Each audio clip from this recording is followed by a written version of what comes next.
राष्ट्रवादी काँग्रेसचा बालेकिल्ला पिंपरी चिंचवड भाजपने पार उद्ध्वस्त केला। त्यामुळे आता भाजपच्या गटातटात महापौर पदासाठी रस्सीखेच सुरू आहे। त्यातच आता जगताप लांडगे गटांना लाल दिव्याचे वेधही लागलेत। लक्ष्मण जगताप, महेश लांडगे यांच्यात महापौर पदापाठोपाठ लाल दिव्यांसाठी संघर्ष सुरू झालाय। त्यातच आता आमदार बाळा भेगडे यांचंही नाव चर्चेत आलंय। सलग 3 वेळा निवडून आलेल्या भेगडे यांनी तळेगाव नगरपालिका भाजपला मिळवून दिली आहे। त्यामुळे तेही लाल दिव्यासाठी वेटिंगवर आहेत। नगर परिषदेमध्ये लोणावळा आणि तळेगाव नगर परिषदेमध्ये भाजपला निवडून आणलं बहुमतानं। त्याच्यानंतर आता मावळ पंचायत समितीमध्ये परत त्यांनी सत्ता आणि गड राखला।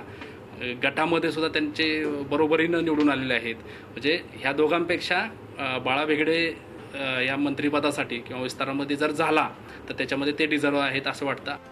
मुख्यमंत्र्यांनी रिटर्न गिफ्ट म्हणून पिंपरीमध्ये दोन्ही आमदारांपैकी एकाला मंत्रिपद दिलं तर दुसरा नाराज होणार हे उघड आहे।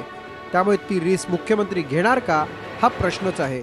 पिंपरी चिंचवडमधल्या कोणत्या आमदाराला लाल दिवा मिळणार हा प्रश्न दूरचा आहे, पण त्यापूर्वीच महापौर पद असेल किंवा स्थायी समितीचं अध्यक्षपद, यावरून लक्ष्मण जगताप आणि महेश लांडगे यांच्यामधला सुरू झालेला संघर्ष भाजपसाठी नक्कीच डोकेदुखीचा ठरणार आहे। यातून पक्षश्रेष्ठी कसा मार्ग काढतात यावरच भाजपचं पुढचं भवितव्य अवलंबून असणार आहे। व्हिडिओ जर्नलिस्ट कृष्णा पांचाळसह Kailaspuri, Zee media, Pimpri Chinchwad. Zee 24 तास रहा एक पाऊल पुढे।